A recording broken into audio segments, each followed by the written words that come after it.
पार्थ, क्या तुम जानते हो इस दुनिया में सबसे कठिन लड़ाई कौन सी है? दुनिया से, हालातों से, किस्मत से?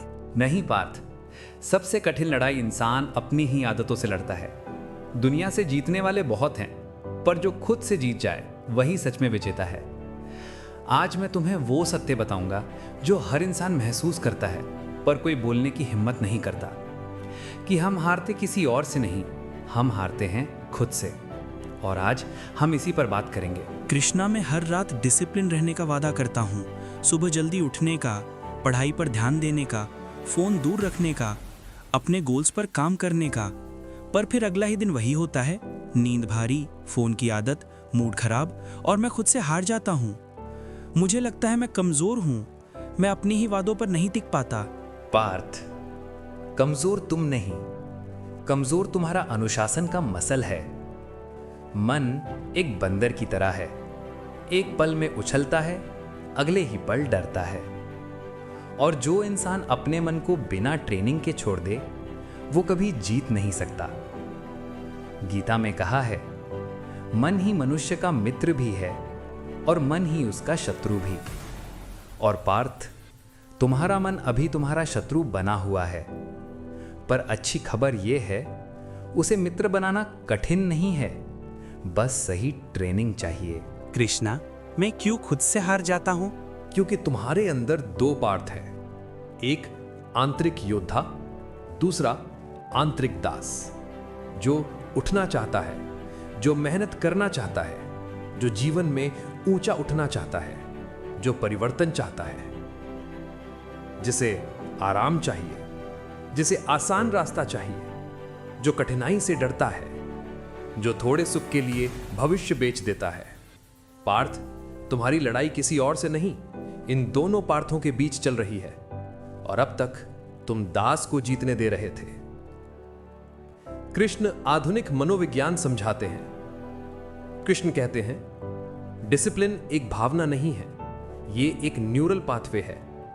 मस्तिष्क को जो काम तुम रोज करवाते हो, वही उसका पसंदीदा काम बन जाता है। इसलिए जो हर दिन फोन स्क्रॉल करता है, उसका मन फोन चाहता है। जो हर दिन टालता है, उसका मन टालना चाहता है।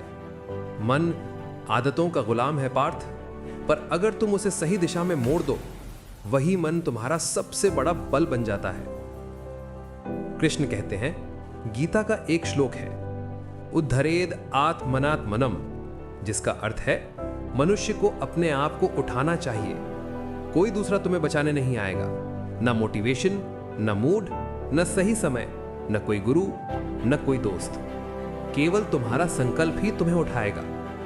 हर काम को 5 मिनट करो, मस्तिष्क रेजिस्टेंस बंद कर देता है। Step 2, environment over will power. जहां फोन नजर आएगा वो जीतेगा, जहां डिस्ट्रैक्शंस होंगे वही दिशा बनेगी।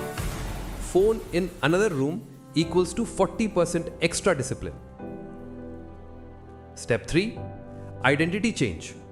खुद से कहो, मैं अनुशासन वाला इंसान हूं। आइडेंटिटी पीछे छूटती नहीं। Step 4, daily accountability ritual. हर रात 2 मिनट, आज कितनी बार जीता और कितनी बार हारा लिखो। मन जवाबदेह बनता है और धीरे धीरे जीत बढ़ती है। पार्थ, तुम्हें अपने अंदर के योद्धा को जगाना होगा। एक ऐसा योद्धा जो एक्सक्यूजेस नहीं बनाता, जो मूड का गुलाम नहीं है, जो दर्द से नहीं डरता, जो हर दिन अपने गोल्स की तरफ कदम बढ़ाता है। योद्धा बनने के लिए तलवार नहीं चाहिए, बस आत्मनिष्ठा चाहिए। अपने वादों की रक्षा करना ही वीरता है। कृष्णा, आज मैं समझ गया, मैं हार नहीं रहा था, मैं ट्रेनिंग ले रहा था, और अब मैं अपने मन का दास नहीं, योद्धा बनूंगा। यही है सत्य पार्थ। डिसिप्लिन कोई सजा नहीं, एक उपहार है जो तुम खुद को देते हो। तो आज एक संकल्प लो, मैं खुद से नहीं हारूंगा, मैं अपने मन का मालिक बनूंगा, मैं अपने अनुशासन का योद्धा बनूंगा। अगर इस वीडियो ने तुम्हें शक्ति दी हो, तो इसे उन सब के साथ साझा करो जो अपने मन को जीतकर जीवन बदलना चाहते हैं। Focus mode on, warrior mode on. जय श्री कृष्ण।